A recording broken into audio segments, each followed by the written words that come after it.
price.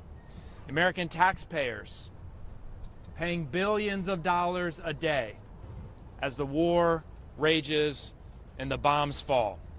We're spending millions of dollars on Patriot missiles to intercept drones that Iran launches from the back of a pickup truck and costs them $10,000 or $20,000.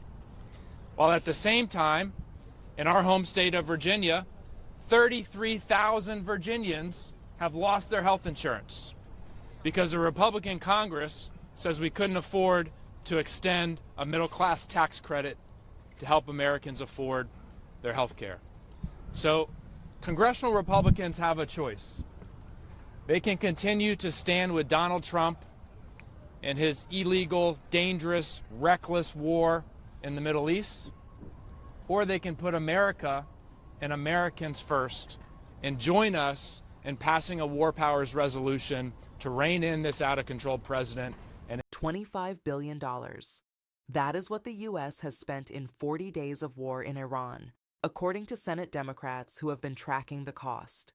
That same figure, Senator Booker noted, could ensure more than 3 million Americans, fund free school lunches for 30 million children, or provide housing assistance to millions of families.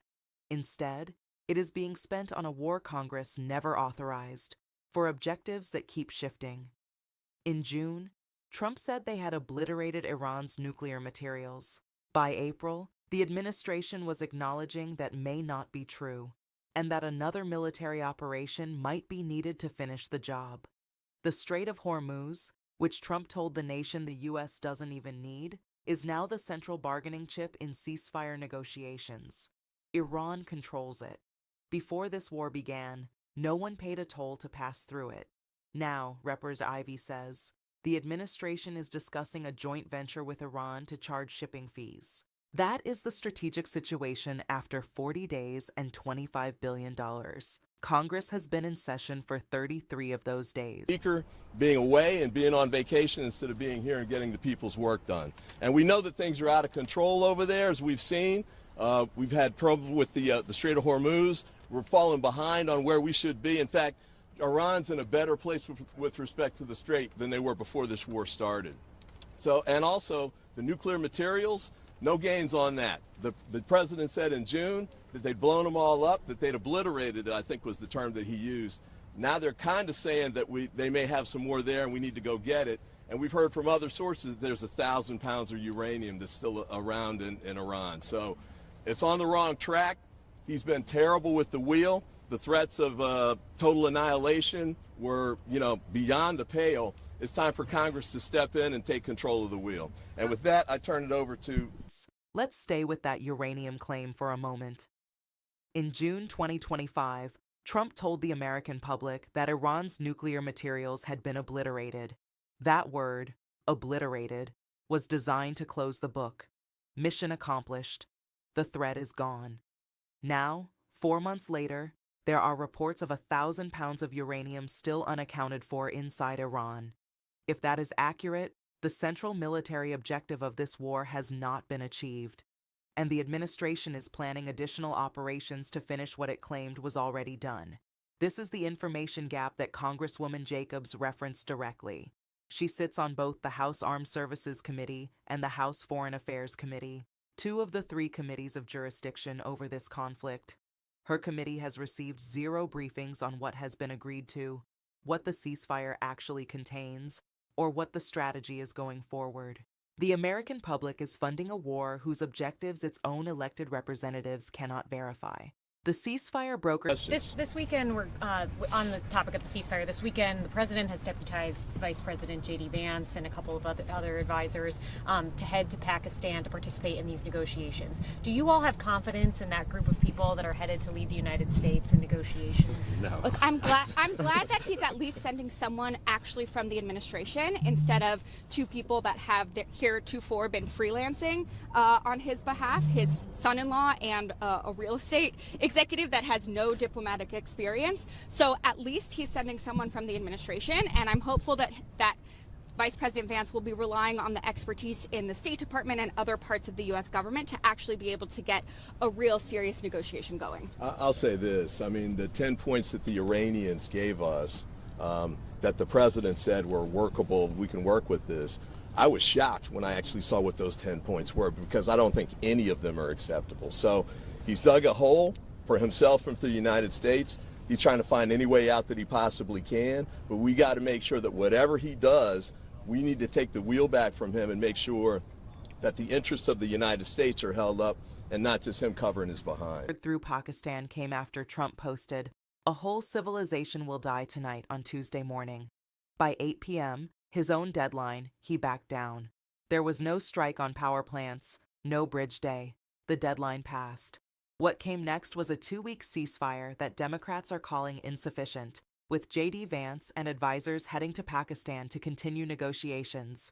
Before the ceasefire, the president had been relying on his son-in-law and a real estate executive with no diplomatic experience to represent U.S. interests.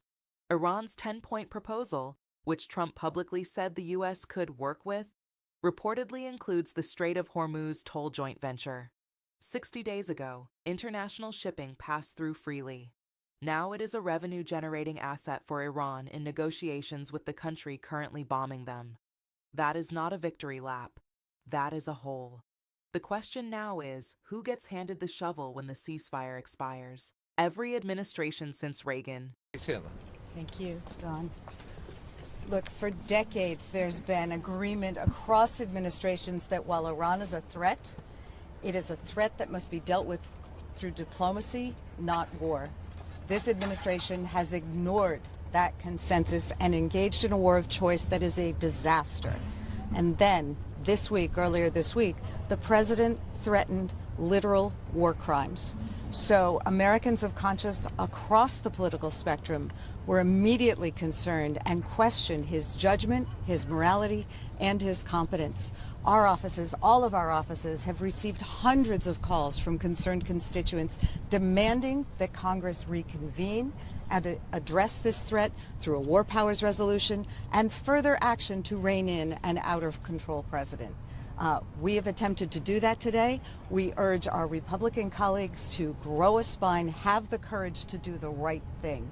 Democrat and Republican built its Iran policy on one shared foundation: diplomacy, not war. The JCPOA under Obama was working. It pushed Iran's nuclear timeline back by at least 20 years. Trump tore it up in his first term. In this term, he started bombing.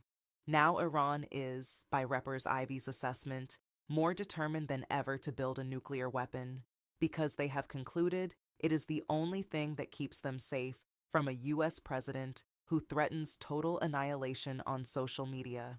The strategic math is straightforward. A cornered adversary with nothing left to lose and a perceived need for a nuclear deterrent is more dangerous than an adversary constrained by a diplomatic agreement. This war has made that problem worse. Congress has not been briefed on the ceasefire terms, has not authorized the war, has not held a single public hearing with administration officials. Speaker Johnson will not recall them because he needs the far right to keep his job. And so the constitutional system of checks on executive war-making has been, for 40 days, effectively offline. This video showed you the people trying to switch it back on. Whether they succeed depends on 2 Republican votes in the House, and whether any Republican senator has more spine than Mitch McConnell did after January 6th. Follow this story. The ceasefire clock is running.